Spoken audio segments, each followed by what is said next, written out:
Hi, Mochismo Eugene. Welcome to another video from Exit Strategy. Please like, subscribe, and give a thumbs up if you liked the video and you found it helpful, and pass it on if you find that it would be helpful for someone else. I'd appreciate that. Your birthright exposes how dead wrong the narcissist is. Your birthright exposes how dead wrong the narcissist is. Cain and Abel killed his brother over the birthright. This stuff is written in the Bible for a reason. It's written in the Bible for reasons that while people are trying to confuse it, congest it with all sorts of idiocies, some just choose not to embrace it. Do whatever you will with that. That's your free will, but it comes with a price. I like to say that. But in doing so, God said, don't kick against the prick. The things that make rational sense in the world today are irrational to people who are reprobate. And the Bible even speaks about that. He said, man will trade what's right for what's wrong. And what's wrong, they will imagine it to be right in their own head. And they will encourage other people to do likewise. I'm paraphrasing. So if a book's so wrong, it is so erred, how does it speak about every generation going, that has gone, that is now, and will go after us? It is speaking directly to the heart of the human mankind. Now, this is what makes narcissists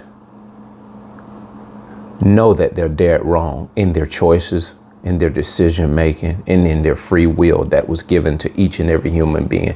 Because you being a chosen one that has the light, you being an empath that has an aura around you, you resonate good things.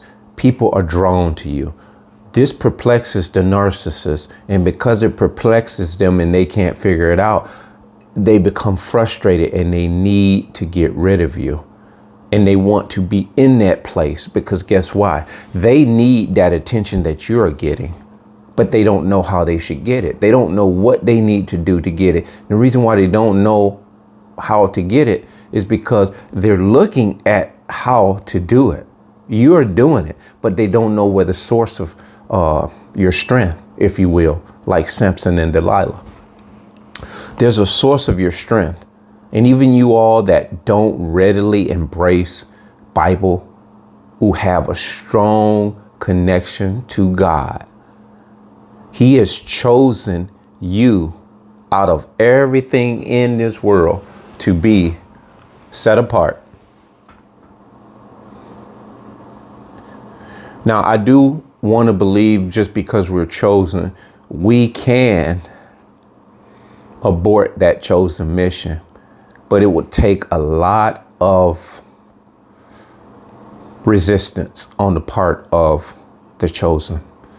Because again, you have this free will. Even though God has chosen you, He's imputed in you a spirit that is divinely innate to His nature.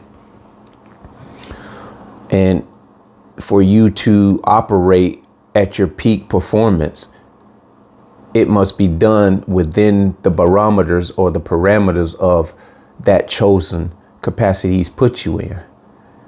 I guess what I'm saying, if we're going outside of the boundaries and the lines that in the guidance that He's giving us, we're actually out there on our own.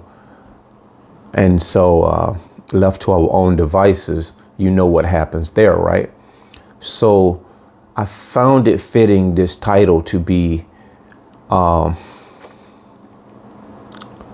your birthright makes very known to the narcissist that they're dead wrong. Cain and Abel, then you had Joseph's brothers. They were envious and jealous of their brother because he dreamed. He was a dreamer. And they had a lot of hostility. King David and King Solomon, or King Saul. There's a lot of hatred and hostility among men because God showed favor in one way or another towards this one, and he didn't show that same favor in the one who hated. Because what happens is people, sometimes what gets, I think, mankind in trouble, we somehow or another, the gifting that someone else has, we want that gifting, as opposed to asking God, bless me with some giftings so I can be used much like that person you're using, in a very humble, submissive way, not an egotistical way, not in an arrogant way. And this is what did these people in, because they looked upon these people who were elevating high, vibrating high, and they were just singing it on the mountaintop. They were singing it off the rooftop. They were dancing and jumping and skipping around. They had joy in their heart. That's much like you and me, chosen ones, empaths. We're not so much skipping around physically. We do sometime. We can be excited about something happening for someone else. We can also be equally as happy if something happens in our life. But you ever notice some people around you, when you get excited about something, man, you'll see this dry look on their face. And you're excited about it, but you want them to partake in this exciting time. And you'll find very, very quickly that they don't share the same sentiments with you. And in times past, you would kind of half-heartedly wonder why aren't they excited about this thing? But it didn't throw you off. For the most part, you continue to just be excited about this thing. You didn't let that throw you off of your vibration. And this just made it worse for them. It made it worse. And that hatred and that scorn and that bitterness got so strong in them, they could not turn it off. And in many cases, it goes on and it becomes so strong. And the heat rises inside of these people to the point where they go on and they begin to have conversations within themselves. And then they began to plot. Such as the people in the Bible that I described. Nothing has changed.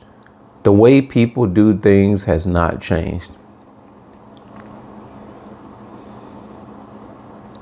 Sometimes the good in you can bring the bad out in everyone else. Your victory brings out the defeat in other people's heart.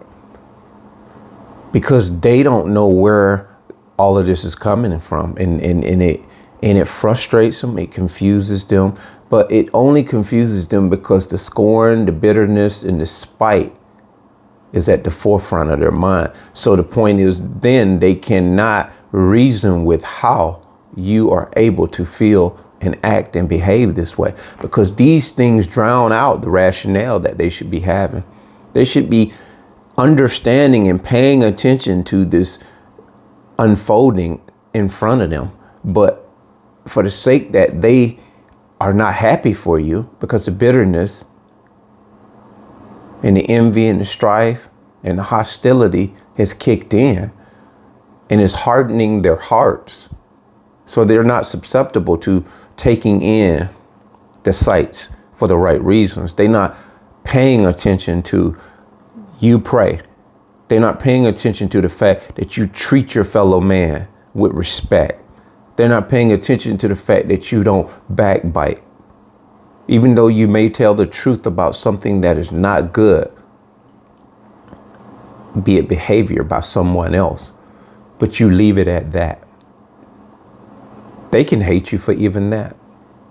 But they can go on, and that would be the very person that you're speaking on the character of someone behaving badly. They would take up sides with that very person they'll befriend that same person that you're talking about, that specific thing that they're doing. They'll take sides, pledge allegiance with them. Then they will smear you and they'll flip what you're saying and make you look like a bad guy. You see how that is? They pledge allegiance to darkness. So for that reason, you being the one with the birthright, this is why it exposes how dead wrong they are. Your birthright exposes how dead wrong the narcissist is. That being said, bless.